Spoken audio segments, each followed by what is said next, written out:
श्री हरि श्री हरि, कृष्ण कृष्ण कृष्ण, हरे हरे हरे, हरे कृष्ण हरे हरे हरे हरे। भगवान श्री कृष्ण ने जब पौगंड अवस्था में अर्थात छठे वर्ष में प्रवेश किया, एक दिन भगवान मैया से बोले, मैया अब हम बड़े हो गए हैं। मैया ने कहा, अच्छा लल्ला, तुम बड़े हो गए हो, बताओ क्या करें। भगवान बोले, मैया अब हम गायों को चराएंगे। मैंने कहा, ठीक है, बाबा से पूछ लेना। झट से भगवान बाबा से पूछने गए। बाबा ने कहा, लल्ला तुम अभी बहुत छोटे हो, अभी बछड़े ही चराओ। भगवान बोले, बाबा मैं तो गायों को ही चराऊंगा। जब लल्ला नहीं माने तो बाबा ने कहा, ठीक है लल्ला, लेकिन पहले पुरोहित जी गोचारण का मुहूर्त देखिए। आओ लल्ला पुरोहित जी कहकर रोने लगे। इतने में सांडिल्य ऋषि घर आ गए। पंचांग खोल के बार बार उंगलियों पर गिनते। बाबा ने पूछा, पंडित जी क्या बात है, आप बार बार क्या गिन रहे हैं। पंडित जी ने कहा, क्या बताएं नंद बाबा जी, केवल आज ही का मुहूर्त निकल रहा है, इसके बाद तो एक वर्ष तक कोई मुहूर्त है ही नहीं। आपका लल्ला तो मुहूर्त देख कर रोया है। बाबा ने गोचारक की स्वीकृति दे दी। भगवान जिस समय जो काम करें वही मूर्त बन जाता है।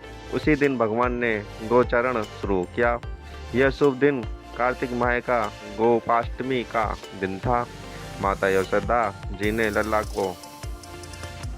लल्ला का श्रृंगार कर दिया और जैसे ही पैरों में जूतियां पहनाने लगी तो बालकृष्ण ने मना कर दिया और कहने लगे, मैया यदि मेरी गो जूते नहीं पहनती तो मैं कैसे पहन सकता हूँ। यदि पहना सकती हो तो सारी गायों को जूतियाँ पहना दो, फिर मैं भी पहन लूँगा। और भगवान जब तक वृंदावन में रहे कभी पैरों में जूतियाँ नहीं पहनी। अब भगवान अपने शाखाओं के साथ गोएं चराते हुए वृंदावन में जाते और अपने चरणों से वृंदावन को अत्यंत करते। यह वन गौओं के लिए हरी हरी घास से युक्त एवं रंग बिरंगे पुष्पों की खान हो रहा है। आगे आगे गौएं, उनके पीछे पीछे बांसुरी बजाते हुए श्याम सुंदर तदंतर बलराम और फिर श्री कृष्ण के यश का गान करते हुए बगालवाल।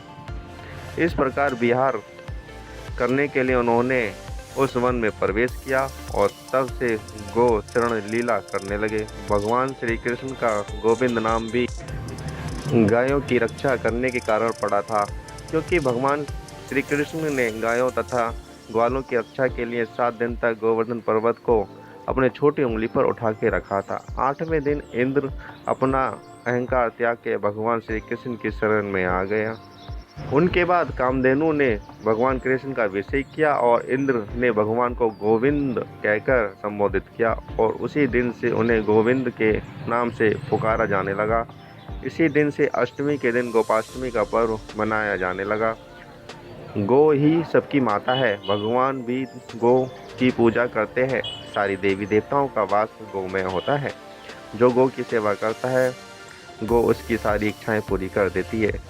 तीर्थ में स्नान दान करने से, ब्राह्मणों को भोजन कराने से, व्रत उपवास और जप तप और हवन यज्ञ करने से जो पुण्य मिलता है वही पुण्य गो को चरा या हरी घास खिलाने से प्राप्त हो जाता है। गौ माता का आदर सम्मान कीजिए और आशीर्वाद लीजिए। जय गौ माता, जय श्री कृष्ण, राधे राधे।